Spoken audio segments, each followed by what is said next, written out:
The overall goal of this protocol is to synthesize monocyte-targeting peptide amphiphile micelles for atherosclerosis imaging.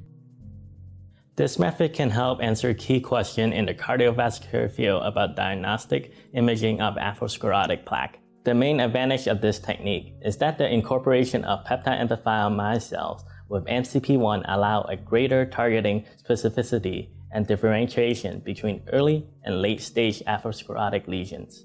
The implications of this technique extend to the diagnosis of plaque at different stages of atherosclerosis, as patients with rupture-prone late-stage plaques contain higher number of monocytes.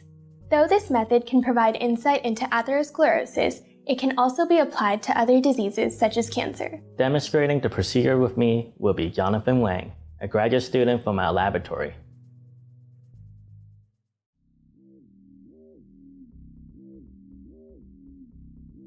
Begin by weighing out 0.25 millimoles of F-MOC-L lysine Bach-Wang resin in a reaction vessel. Transfer the vessel to a chemical fume hood and rinse the vessel sides with 5 milliliters of dimethyl furamide. Load the reaction vessel and pre-packaged amino acid vials from the C to N terminus onto an automated benchtop peptide synthesizer, including an empty vial at the end for the final deprotection step. After running the synthesis, transfer the peptides and resin from the reaction vessel into a scintillation vial containing 2 to 3 milliliters of methanol until all of the resin has been transferred.